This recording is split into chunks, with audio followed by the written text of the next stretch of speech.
Welcome to Out of the Blank.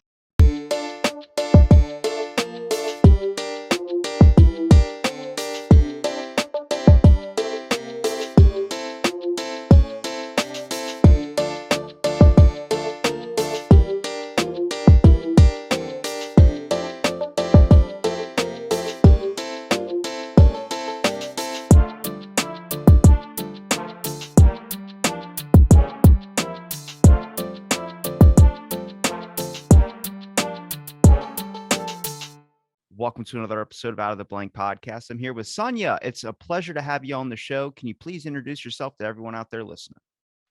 Sure. Thank you so much, Robbie. Sonia Livingstone. I'm a professor of social psychology at the London School of Economics and Political Science in the UK. And I do research on everything to do with children, young people, and the digital world, especially from the perspective of young people themselves, and kind of thinking about what it's like to grow up digital today and what are the challenges and opportunities that brings. So, what are your thoughts on the whole technology age that we're kind of in? It seems like it's a trending topic for a lot of people, especially like guardrails up on the internet, and I have kind of back and forth thoughts on it. I'm just curious to what maybe research or what you've kind of learned about kind of the impacts of what technology has. I mean, it has its benefits, but it also has its negatives. I'm curious to what your stance is. I guess I try to find a balanced perspective in my research. So, I said I'm a social psychologist. I work in a very multidisciplinary space. I'm working with people who are kind of interested in technology and designing the internet. I work a lot these days with lawyers because I'm kind of taking a child rights perspective, and the lawyers have a lot to say about regulation. I work with kind of statisticians who are trying to trace those trends. Is life for young people getting better or worse? Is their mental health getting better or worse? And recently, actually, I'm working with clinical psychologists who are really kind of getting in depth into those questions of clinical and kind of mental health consequences.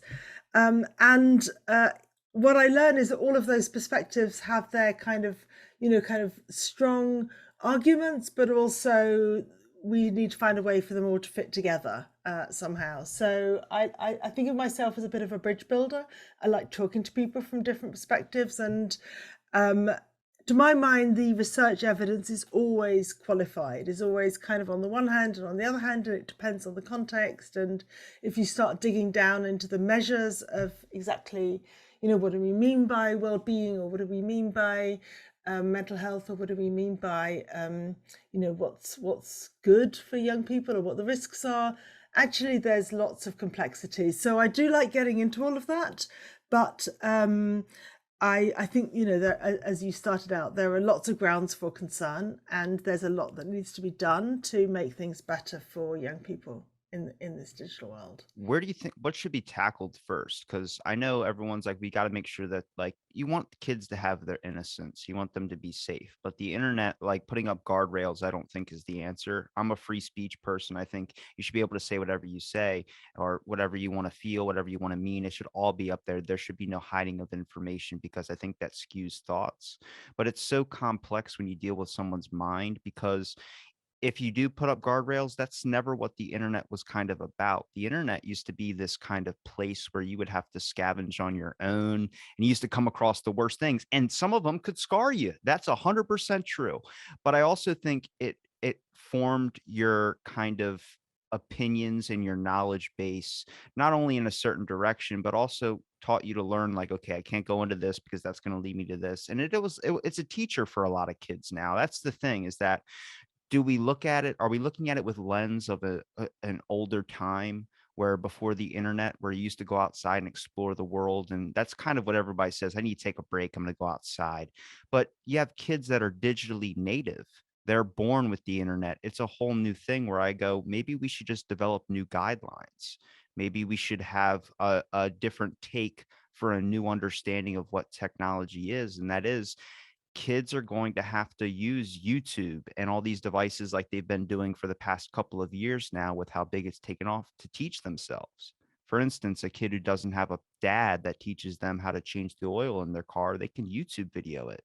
And then next thing you know, that's their guidance, that's their adult measures being instilled into them. So I mean, it's so difficult because I know how bad it is on social media, and I think that's really the core issue of it, is that should have more of a guideline to it. But the abstract of being able to search and find information, I think, could be pretty positive. It's just so hard because there's like it's like a coin. There's two sides to it. There are lots of sides to it. So I broadly agree with what you said. I think there are two, and we have guidelines galore. Actually, I mean, parents. I've just written a book about parenting for a digital future, and parents are just like so many guidelines, so many instructions, so much they're being told to do. They kind of don't know quite where to turn, which guidance to trust, because there's so much of it. And also, it's really hard to make it fit their circumstance. So they are kind of struggling with that. Industry folk, how should they provide for the fact that some of their users are children and young people? They've got guidance coming from all the different, different organizations, different governments around the world are all giving them guidelines and requirements. So actually, yes, guidelines and guidance is really helpful, but it's anyway. So I guess I see two real challenges that complicate what you said, and one of them is about children. So there isn't a category of children. There are babies. There are 17-year-olds, because I work with the UN Convention on the Rights of the Child. So that's like finding ways of ensuring protections for children and young people up to the age of 18. So that's development. That's a huge variation. It is very scarring for a 5-year-old to see, let's say, an act of violence online. It's maybe a learning experience for an 11-year-old, and they can develop a bit of resilience. And maybe it's an everyday experience for a 15-year-old, and we'd like them to have somewhere to go if they're upset, but we don't, want to restrict them. So I think figuring out how to make the internet or the digital experience graded so that children get the kind of experience that's appropriate to their age, and yes, they can push against those boundaries. A child who's 12 has always wanted to see a film that's kind of restricted to 15, but we don't want a child who's 5, let's say, to see something that's R-rated. So we need some kind of framing there, and so children varies a lot according to age and capacity and kind of maturity. And then the other thing that I think we're really struggling with is the internet. So it's not a flat place in which all speech is permitted, which it should be, unless it's illegal, and everyone finds what they want. I think the days that was Web 1. Web 1 was we put it all out there, and the individual goes and looks for what they want, and they find it, and we advise them what's going to be productive. But now we have, the world's most powerful companies are structuring what is given to us, what is made available, what comes top of our search list, what is there on our kind of for you on TikTok, what is pushed at us, what is recommended to us. So this is not people following their interests and they're expressing their diversity and choosing what to find. This is major profitable companies determining what we'll see based on what they think is going to be profitable to them rather than good for us. And I think that makes for, that really transforms it gives a lot of challenges to the idea that free speech is ruling the internet, because it isn't anymore. It's No. profit, and it really is incredibly problematic in relation to children, because most children aren't really paying so much to go online. So the whole kind of profit motive of the internet is not serving children's interests at all well, really. I think it's not just with children either. That's with adults. There are people that, I mean, you can call them man childs or adult babies, I would say. It the issue is business has somehow leaked into what we would call censorship, and they're guiding information based on what they want you to see. It's with advertising. We've essentially become the product, and now we're kind of not just the consumer in a way or the product. Our data is being compromised. Kids don't even really understand the full capabilities of that. I'm sure most of them probably do at the age of 11 or 12, just because how much of the devices they have in their hand. But to decide what's an opinion piece on a website, to decide what's actual information, I don't mind all that stuff being up there. I am pro not having censorship, but I also have YouTube videos that are 5 minutes long, even though the episode's an hour and a half, all because the content of that episode is deemed not right by the service provider. Now, people can say those are companies, it's their platform, they can make the rules like they want. At a time, yes. But I think the internet has impacted most of these kids' lives now where you have to change the rules. You can't have censorship. You have to understand that as a company, you need to fall under a new act, especially when it comes to the rights of people. And the issue starts to become with psychology, for instance. The mind is so complicated. It has so many avenues. You don't know what's going to scar a kid. I mean, half the time, a parent's probably worried about the fact of, oh my God, I don't want to do one thing that messes up the kid for the rest of my life, even though their whole life was good. That's a big fear. And I don't even have kids, but I can understand that fear. But it gets to this line of like, do we let the information curate all of it? And I get the idea of censorship. I just don't necessarily think it's right. I think as a person, you walk into life as an adult, not having anyone guide you. You look to people that you can rely on. So I think that should be the same thing with the internet. I don't think that just means, oh, they're kids, they don't understand. I think kids understand a lot. And I think that's also part of the issue. You have a lot of information up there and it becomes to these points. Now, I think we're agreeing mostly, but maybe I'm not saying my words properly. Um, the main thing that I look at is that technology can be a very valuable tool. It can be used to communicate, much like we're doing here, and be able to use to be an excelling platform. But I feel like with the issues that do start to arise, where people, I'm like I said, I'm trying to bring in the other perspective here, which is an aspect of there's a lot of horrible things that you can come across on the internet. Now, I don't want to ban those, but I want to do more than just be like, oh, there's a child lock on it. That child's going to get past that lock in a matter of a day once you install it. There needs to be, and I don't think it just relies on to the parents though, because much like you said, it relies on the circumstances that they're in. A parent who's working two jobs is not going to be able to curate and watch the phone, but I think there needs to be a healthy relationship taught. And I think that strongly goes in with social media. I think you're going to be around it. You're going to see whatever you want. We're not going to block the information, but maybe you should try and find ways to limit your screen time. I bet you would see that mental health start to, get better over time. For me, I post and ghost. I post once and then leave my social media. It sucks if you're trying to broadcast a show or advertise your show and get viewers of it. But honestly, my mental health is more important. Now, how long until someone maybe in a different situation than I am can't make that decision of their mental health being more important than trying to get their life set into straight? And that's kind of what the internet has been distorted to see now, is that the only way to progress is through it. And they start to learn that corporations own kind of the internet avenues. Google, all these things are going to show the people that pay them the money, not your small business. And that becomes an issue. So lots of things to respond to there. I mean, I agree with you. I kind of agree with you on screen time, but also I'm really keen that we throw this concept out. I actually don't think it's You helpful. don't want to limit Um, them? I don't find that is the concept. I would limit. So I spend 10 hours a day on a screen, and it's called work. Oh, my It's eyes would not. hurt.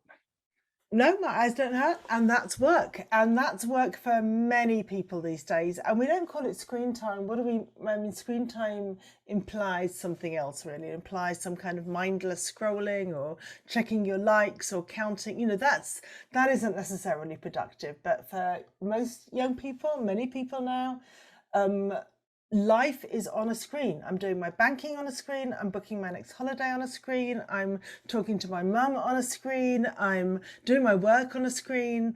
And for many young people, that's where they're getting their information. They're checking out their health. They're staying in touch with their friends. They're doing their schoolwork. So limiting it is weird. What do you want to limit? Do you want to limit wasting time on a screen? Do you want to limit counting the likes and the shares that show you that you're a valued person in your network? Yes, maybe.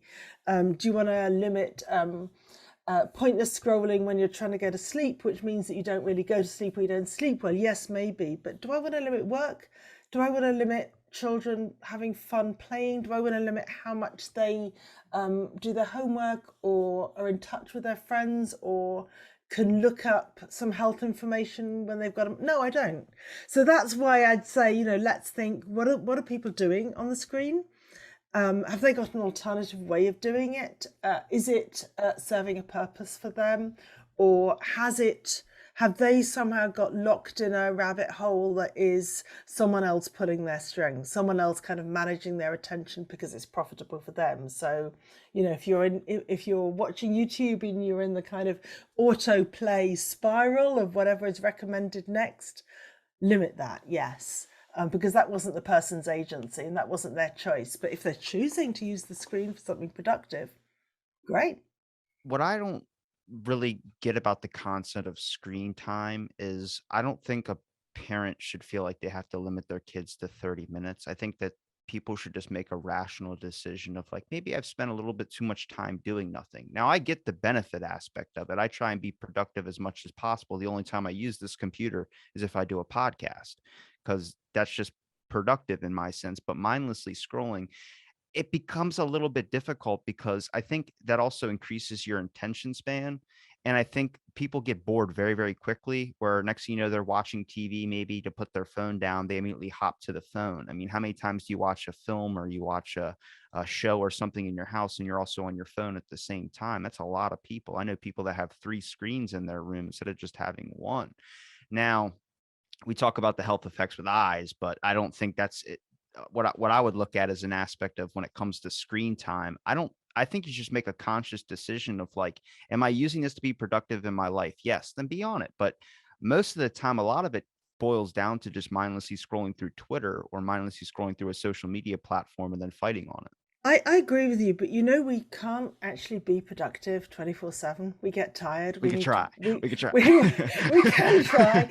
And the rest of the time we can wander in green fields and write poetry and look at the sunset and be That sounds mindful. even more like unproductive. I okay, well, we can be productive or we can be so it depends what your goal is. It depends what you think good looks like. And I think that's, the internet can now, or the screen can now deliver on anything that humanity might need and everything that humanity doesn't need as well. So it forces us back onto the question of what is actually good for us. What is good for, and what is good for a 5-year-old is different than what's good for a 10 or a 15-year-old or for an adult. And they're all different anyway. A 10-year-old, some of them need to tune out and just kind of watch YouTube on autoplay because actually their parents are killing themselves in the next room and they need a bit of chilled space where they can just feel calm.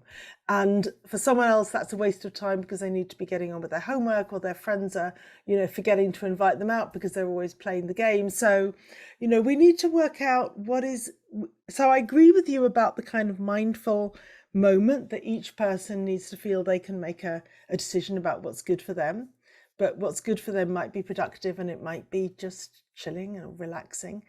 A lot of kids say, and research shows that a lot of kids are on the second screen in front of the family TV because they kind of want to be willing with the parents. Yes, we'll come and hang out with you and spend the evening together watching this stupid show, but I'm not gonna miss out on what my friends are talking about for that. And anyway, your stupid show is not that interesting for me, so I need to occupy my brain doing something else. So actually second screening is a kind of, it's a way of being together without completely having to agree with everything that the parent wants, for Yeah, example. just being in the same presence of the room as the And parent, even if it's they're paying good. It's attention. better Yeah. than, going off into another room maybe because they are, and then if someone does want to talk about something meaningful, maybe in the ad break, then, there can be a little exchange, and that might be the most meaningful thing that happens between a parent and a child today. It might not take long, but they're just I think showing a we're willingness. agreeing on everything. I'm trying to see the other perspectives of the points I've heard be raised, which I don't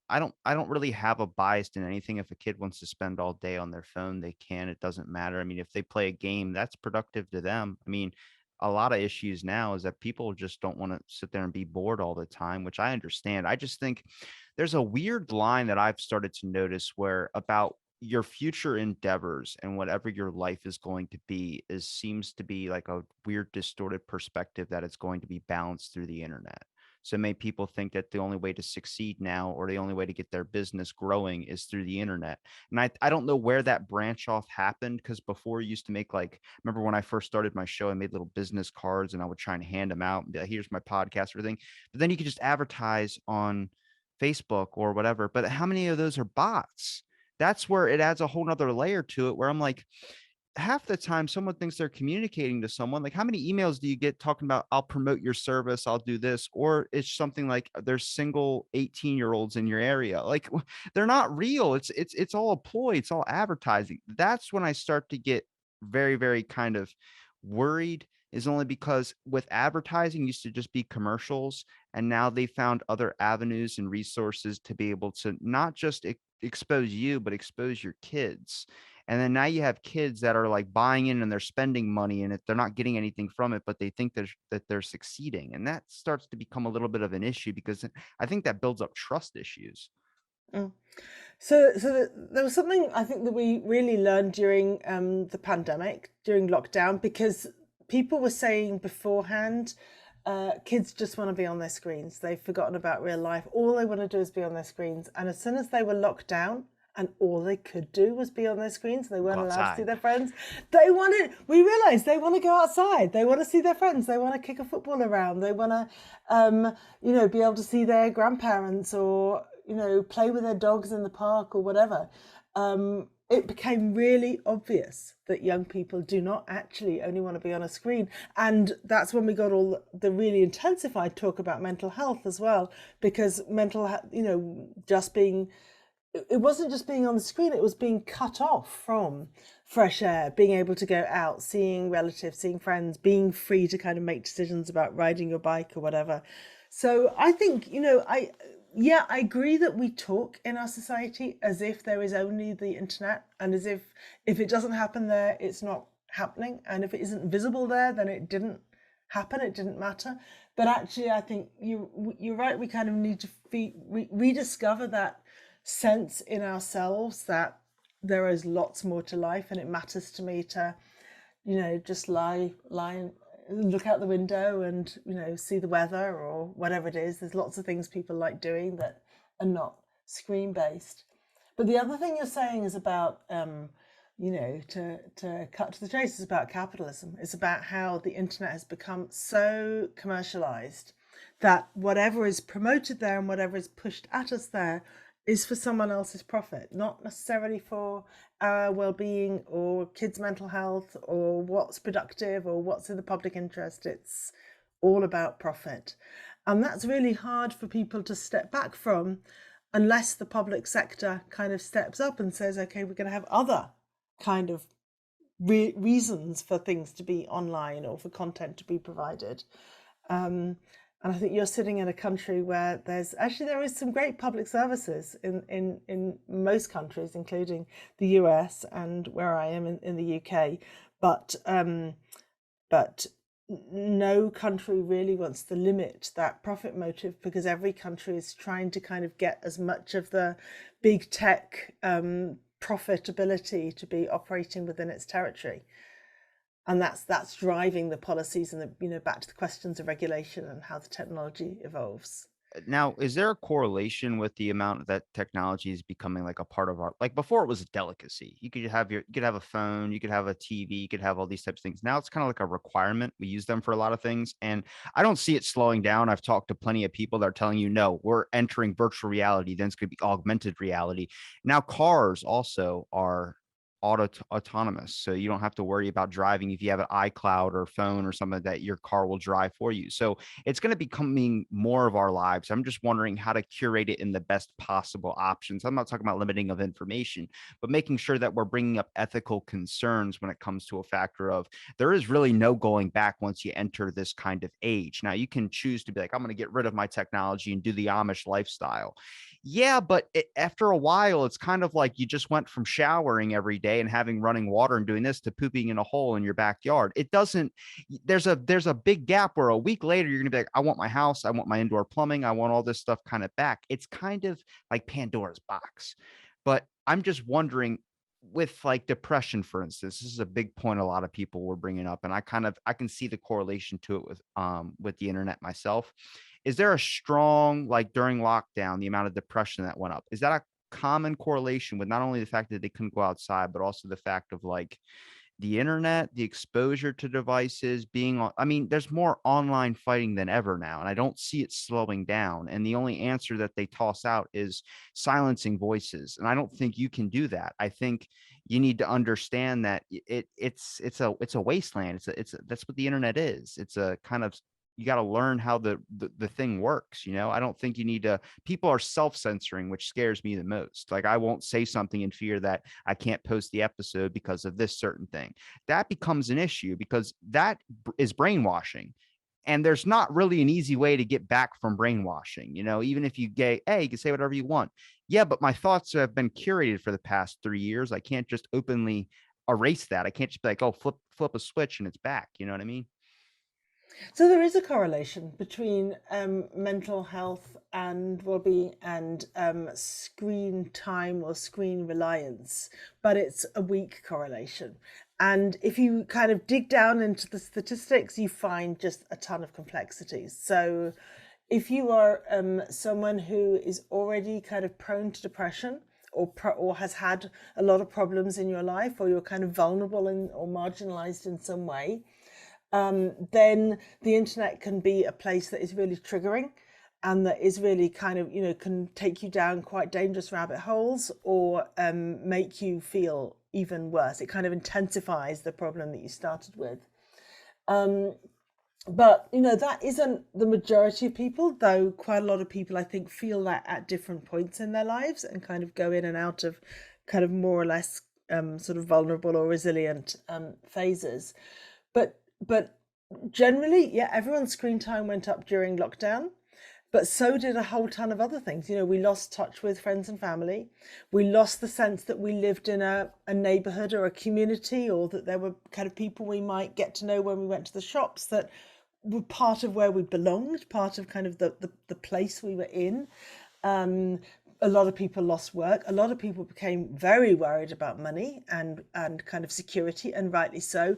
So yes, mental health got worse and screen time went up, but a lot of other really important things about our social connectedness and our belonging and our financial security were also put in jeopardy. And so what the statisticians will argue about forever is which of those factors is more important. But of course, what really matters is that they all happened at once. And I think the whole world is just kind of maybe coming out of an incredibly difficult 2 years, which for children might have been formative. That might have been the 2 years they went from the little school to the big school, or it might be the 2 years when they were coming to the end of school and trying to imagine getting work, or they might have been the 2 years in which their parents split up, or so I think for them it's been a disproportionately difficult time. But it's the screens are part of the story, but they're not the only thing. Well, even with lockdown, for instance, when you couldn't go see your family members and people decided to do Zoom dinners or Zoom things like that, that opened up the door for Zoom doctor calls and all these types of things, which I don't know if I like, only because I feel like you need to also see your doctor. They need to actually physically be there. They can't just doctor you through a screen. But also with work too. Now people don't have to go to their job. That's a positive. I mean, there's a lot of people that really don't need if you go once a week out of the whole entire time, you get more time at home with the kids, you get do whatever, you manage. I think that's a great increase. But educational learning on the screens, that's a big like see where that door that opened up, there are the positives, but then there's the negative things either. And the issue starts to become, when we pass something or we do something, we make a broad template for everything. Like we umbrella everything. I don't think that's the answer. I think you need to look individually, do a study individually on each thing from work experience to learning experience to medical experience and see where the positives and negatives are. Okay, our medical experience is way worse. So people actually need to go to their doctors. But if they don't feel comfortable, they can maybe do a private session or do something like that on the computer and then actually do an appointment. Schools get, I feel like you need to go to schools. There's especially a teacher, like teaching was hard before. Now it's even more difficult because you got 30 kids on a Zoom window, and half the time my buddy, he had a fake picture he would put up where his eyes would blink every like couple of seconds or so. He was never there. He was out doing other things. I was with him. Like there was no schooling that was happening. He didn't learn anything.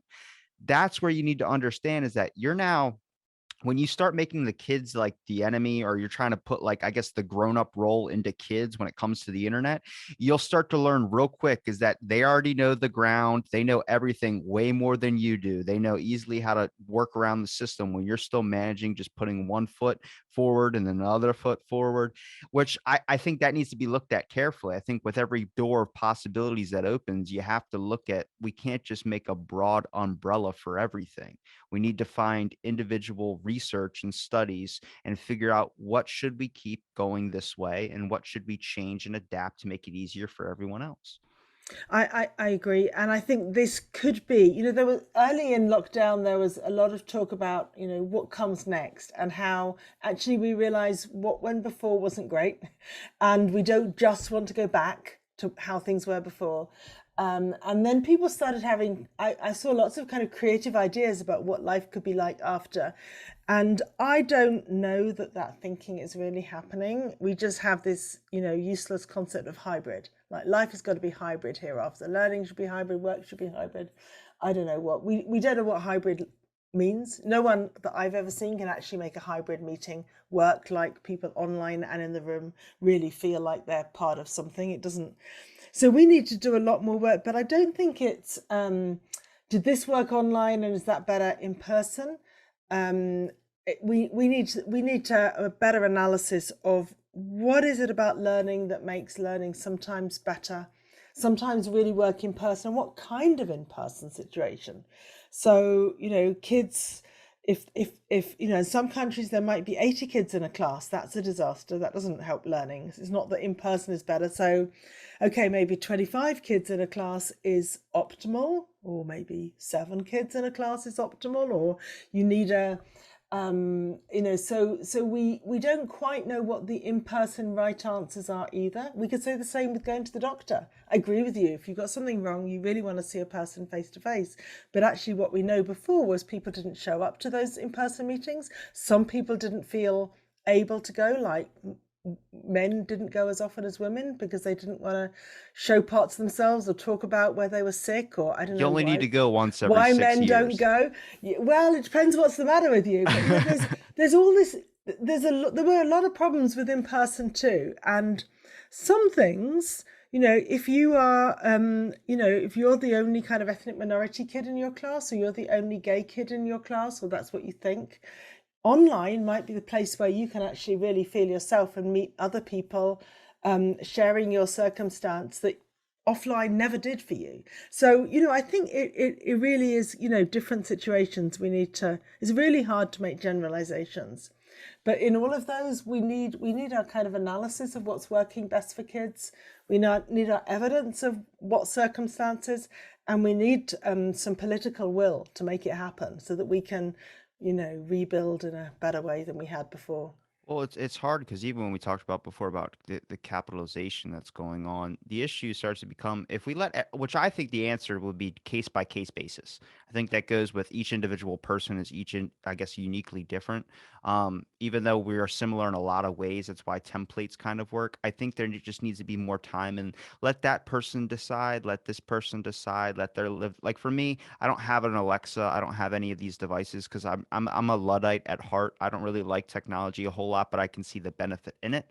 That's not going to be for everyone. I have a best friend who's Alexa, everything, his whole house is electronic. So, there's no light switches. You have to hit a button on your phone. Like that's an issue for me, but for him, it works. So I think it needs to be by case basis. But the issue starts to become if we do this with companies, for instance, YouTube, case by case basis. You can't say everything on YouTube. So that means you have to go to a different platform. Well, that platform has the same freaking rules.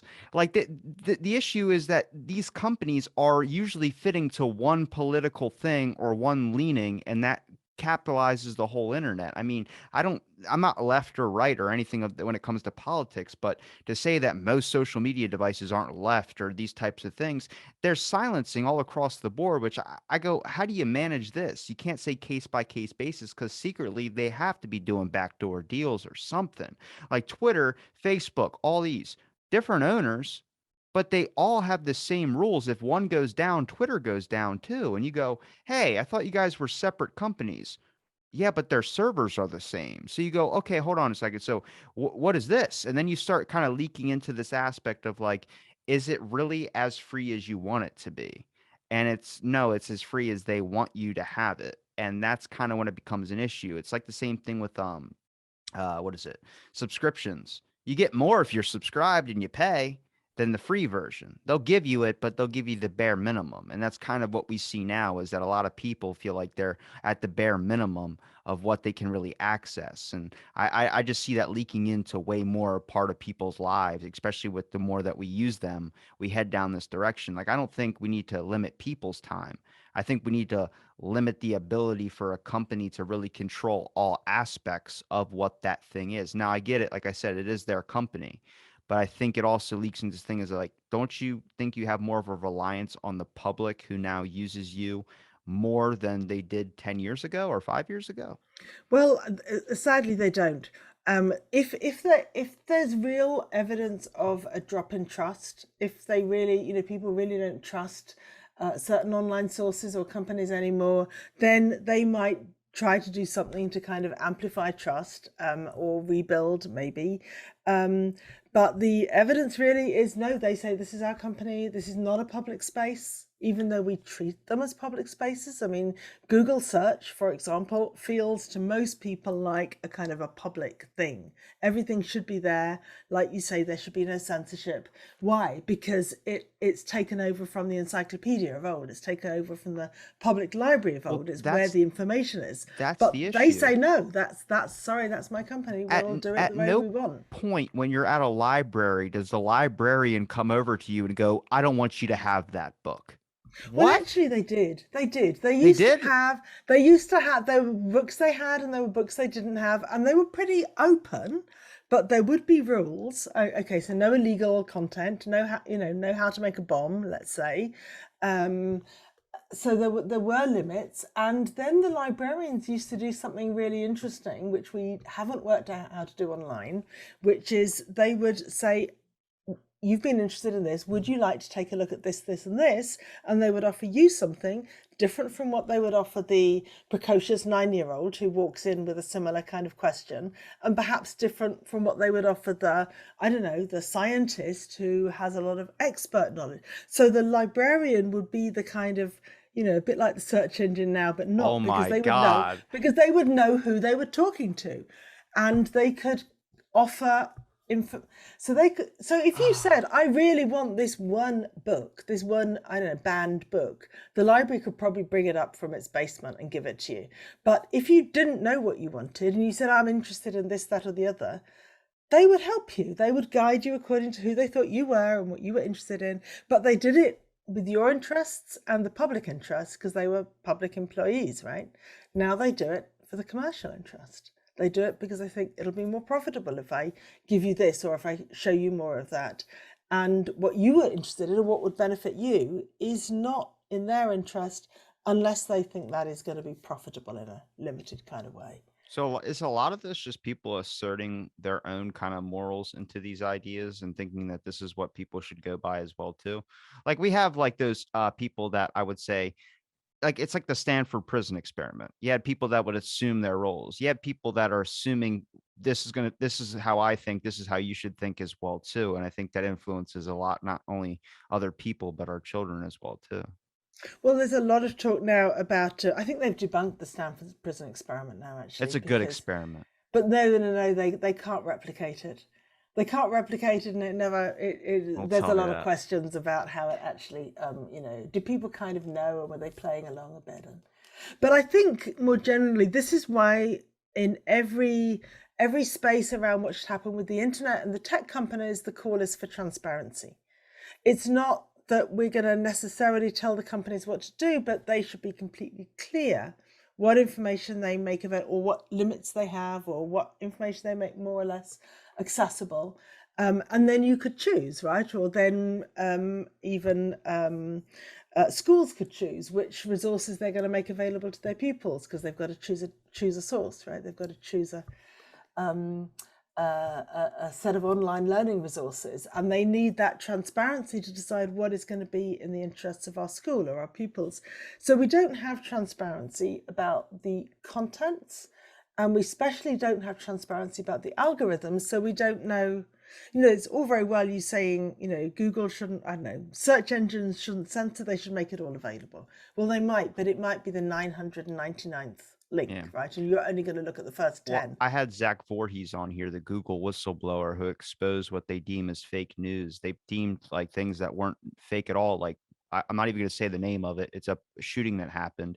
They deemed that as like a conspiracy, and that was trending on YouTube and all these issues where you start to see like the algorithm. Sometimes, like I think they had something that they were trying to demote, like they were trying to demote it in the rankings or derank it, and it ended up the algorithm messed up and started promoting it. So it was showing like porn to kids, and it was like it became an issue. But there's these issues, and people go, well, it's not the algorithm's fault. No, but it's very, very hard to manage at scale. And like if you looked up the number of hours of content that get posted on YouTube per hour or per minute, it's insane. It's like 500 million something hours. Like it's ridiculous how much they have to go at grand scale. So they can't check everything. But I don't really want to I give don't I don't know about I don't know about that. what? I mean, if I see the problem of scale, but they are also the most profitable companies in the Yeah. world. So let's look at the scale of the task in proportion to their That's what I was getting financial to. I was resources. I Yeah, was I'm saying I don't want sorry. to I don't want to give them that leniency to that because they do make a Okay. lot of money for what they do.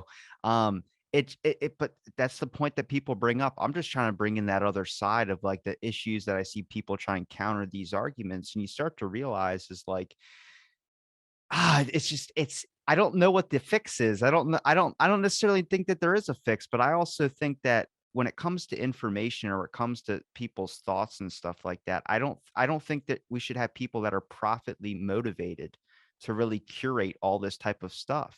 You have things that they don't know people, so it's very, very hard to care about someone else's kid when you're making like $1 billion. You know what I mean? Like that's a big issue there.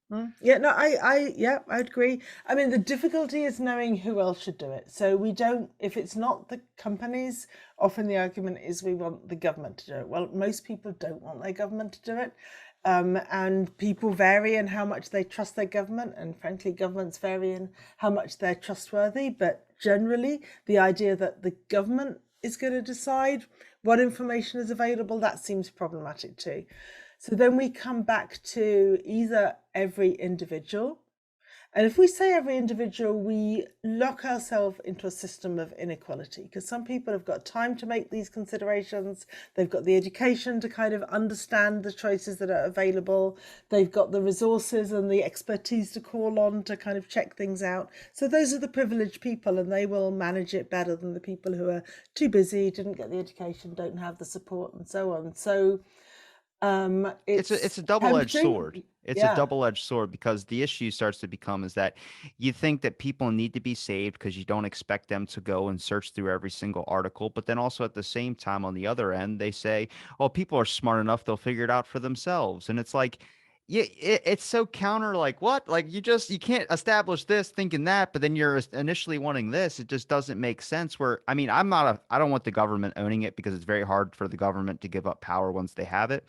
But to say that if you're gonna be unethical, that means you get a little bit of a punishment. Like if we had news anchors that would willingly, which they did during the pandemic, spread misinformation, calling something something, Hmm. then you lose your job.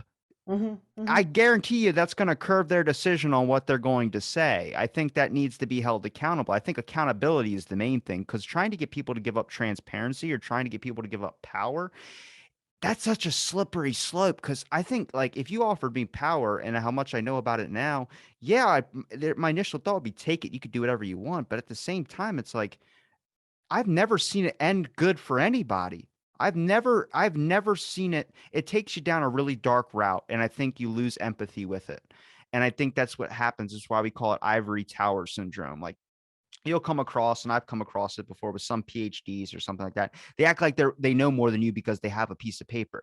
That's not necessarily true, but like, it comes with opinions as well too. I think even though I don't have kids and I'm speaking on a subject where we talk about digital media and kids, my opinion still matters. My thoughts still matters. Now there's people that have kids that matter a little bit more, but I think limiting conversation to specific groups, creating even more inequalities, even though they say, no, we're actually raising the lower voice up.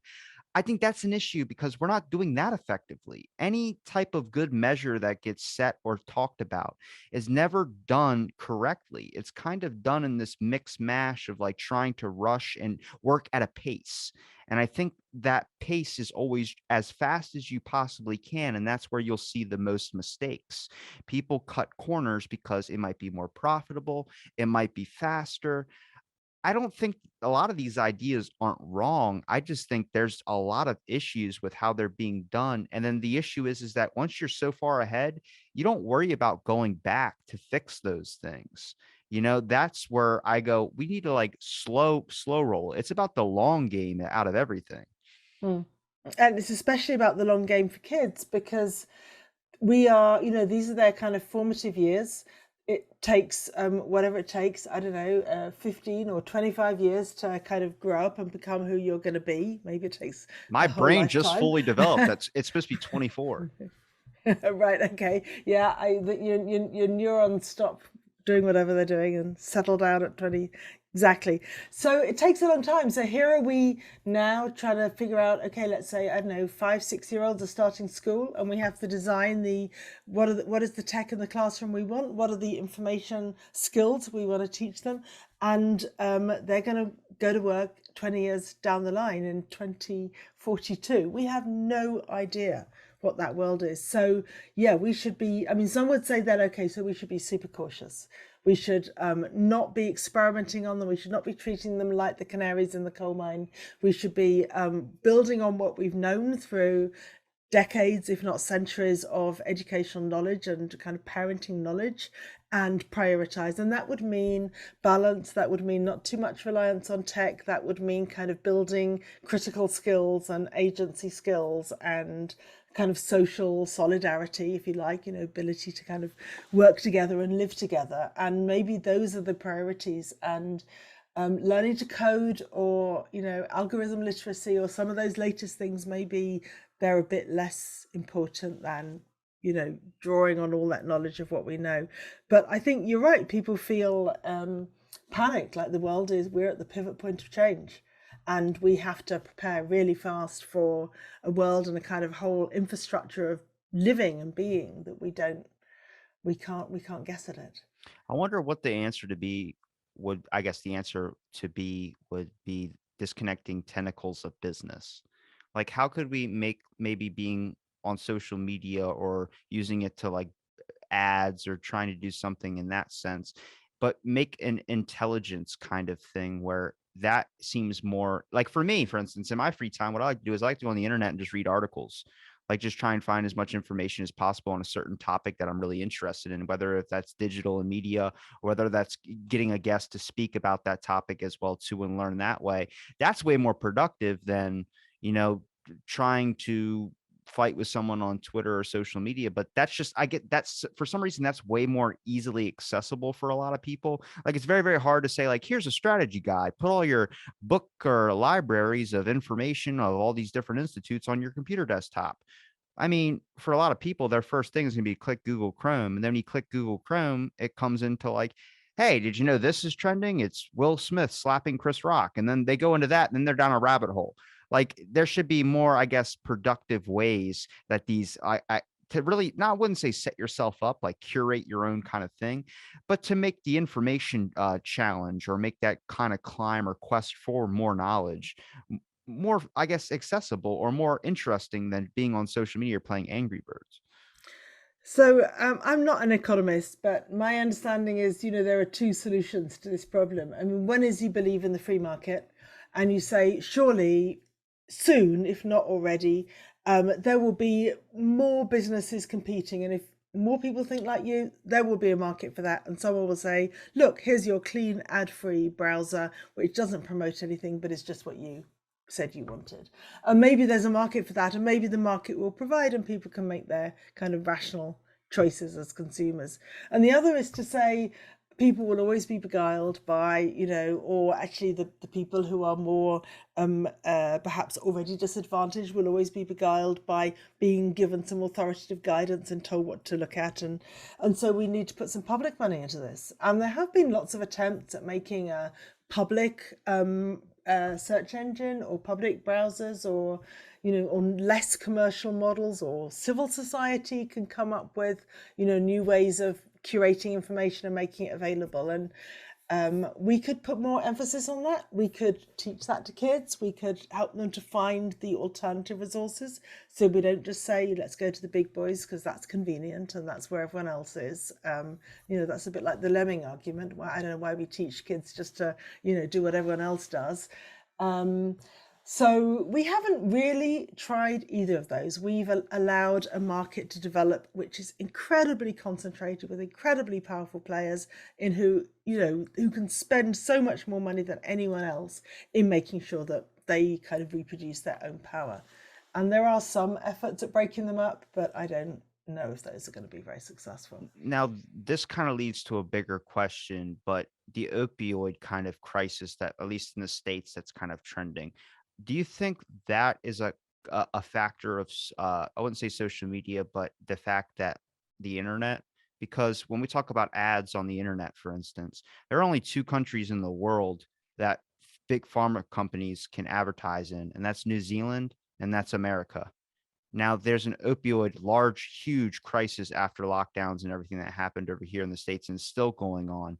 And I think that happens to do with when they click on ads, how many kids, for instance, I had a friend go, have you seen that Harvard study? And I'm like, what Harvard study? He goes, the amount of kids that can't, like, get a hard on because of the amount of the antidepressants they're on. I'm like, what? And they did a large study on this. There's a large amount of kids that are suffering sexual health issues and all this, which caused me to reach out to guests in this area, because this was not something that's known to a lot of people. You see the advertisement for whatever, this type of drug, and then they're like, don't you want to not have diarrhea? But then they don't talk about the whole list of side effects that go with it. And this is like, as soon as you turn on your computer, I'll probably get 3 just for saying it in this conversation with you.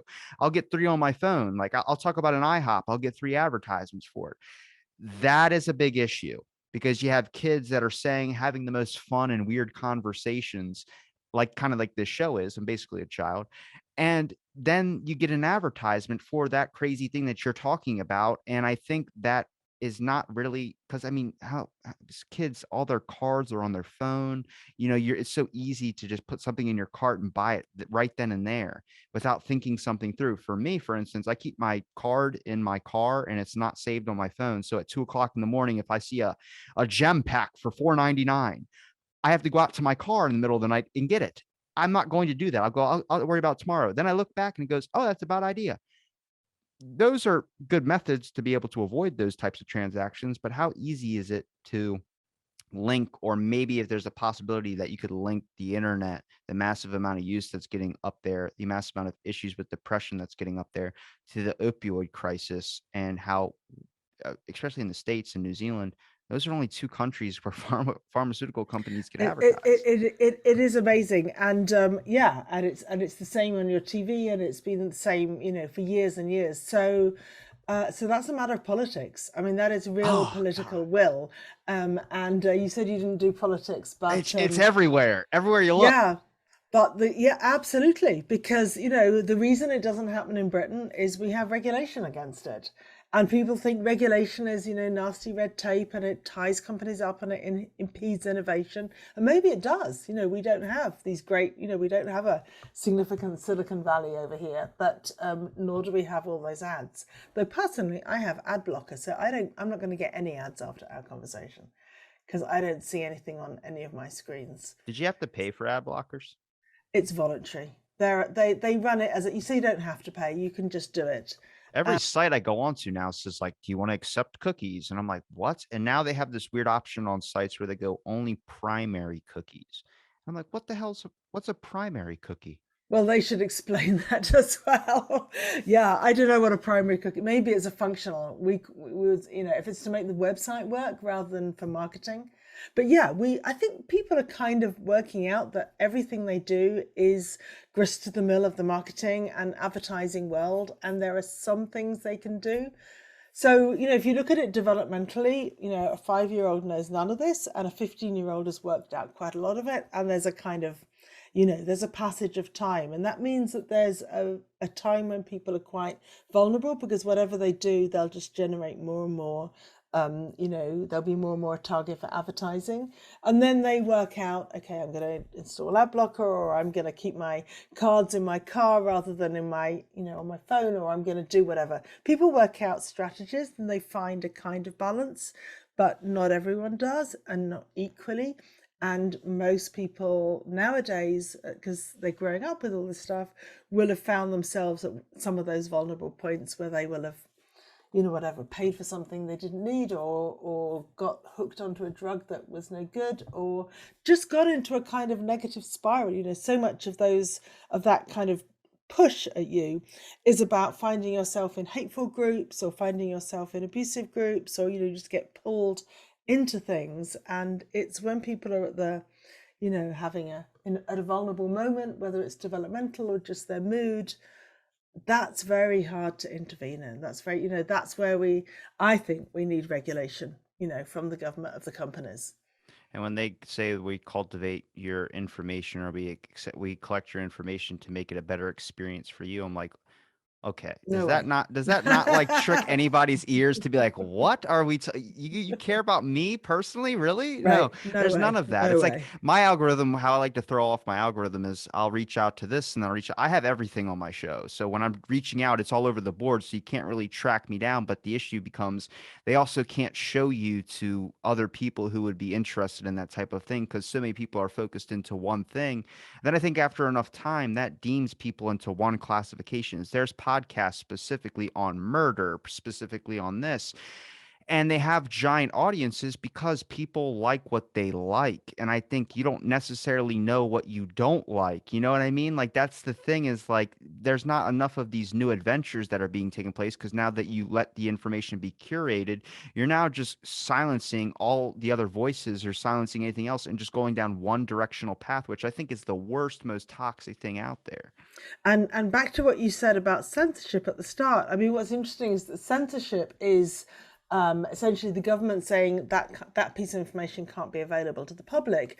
But this commercial strategy that you've just outlined, in effect, is the same because we're going to promote this, or we're going to put you in a box and only show you that kind of thing. And all those other things, all those alternatives, you'll never know about. We'll never raise them up we'll never offer them to you, and you'll never get to see them unless you hunt incredibly hard. And so, in effect, it's shaping your information environment, let's say, even if there's no law to make them, do it or not do it. Have you ever looked up the Google car scandal? No, tell Okay, me so about that one. the Google car scandal, I talked to Zach about this, the whistleblower from Google. So when Google does like their Google Maps and they go and have this little car that goes and takes pictures of everything and does that, they didn't know, but they were slowly taking internet from each house, like with an open access public network, and it was taking large amounts of your data. Now they do this, everyone knows since the social dilemma and everything, Google does that naturally through just your web browser, but it's at a very minuscule amount so you don't notice. But this thing did it like it was like instead of using your hand to pick up grains of rice, you just used a vacuum. All they did was pay $25,000 fine and say, "Oh, sorry, we didn't know."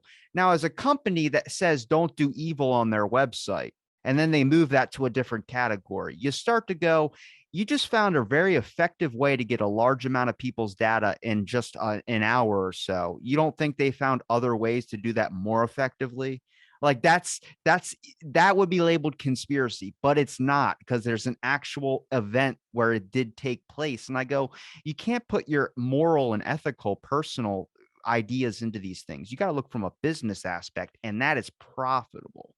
Yeah, no, absolutely. And I mean, what's also interesting about big tech is they know we're having these conversations. They know that people are pissed off that their data's being taken, that they're being, put into these kind of recommender loops, that they're being profiled. You'll hear a So to knock on my find door in a minute.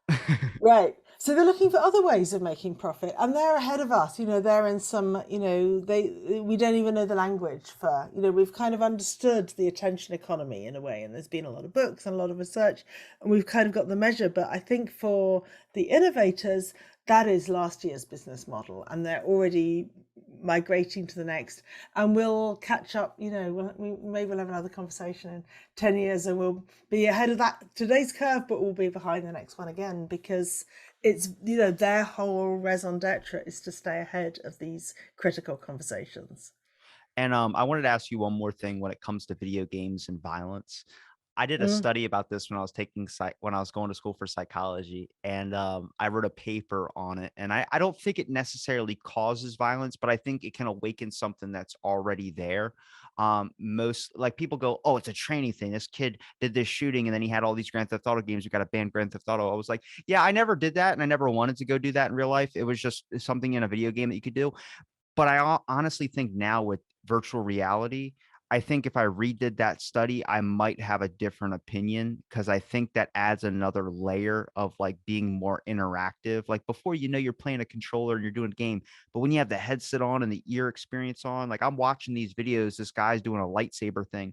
He's stabbing his lightsaber through people and chopping off their head and then like playing with their head and stuff that's off their body. And I go, this is, you get it, it's content, you're watching it, but at the same time you have a thing in your head like, is this person a psycho? Like in a sense, it's like that's kind of like that's adds a whole nother layer where if I did that study now, I think I would have a varying opinion on just it awakening something in there. I think it can make it more accessible too. I don't know if I wanted to bring this up because I didn't know how you would feel about this, but with the metaverse, did you read that article that happened where that lady was she said she was raped by 5 different guys in the metaverse? I mean, that's something you, as anybody who's designing this thing, you should be looking into. Like, yeah, there's something going on. I've been tracking all that. Yeah, so much is being said about the metaverse right now, or let's say the virtual reality that's coming. Um, I think I broadly agree. I think it feels so much more real to people, and it feels so much more in the moment, and all those other cues we've always said of, your little sister playing in the next room, or someone knocking at the door and interrupt, all of that goes away, so you're just completely kind of immersed. You're still the person who can make critical judgments and remember, what's good for you or what your values might be, but of course it can get swept away. So we don't have great evidence. We've never had great evidence on, how this works, because we're trying to predict rare events like extreme violence in society, or we're trying to predict hard to measure things like people being generally more aggressive or angry. It's quite a lot of talk about how people are more angry these days, aren't they? And kind of quick to fly off the handle. And maybe that's, lots of pressures in life. But the metaverse provides a place where you can act on that, where you can act out, where you can be, whatever. So yeah, why aren't they designing in? It's just every time there's a tech innovation, that people can see some of the bad that's going to come of it, but they wait till it's, already happening, and then it's too late, and then they maybe tighten it up in some way that is a bit ineffective, but the innovators have moved on again.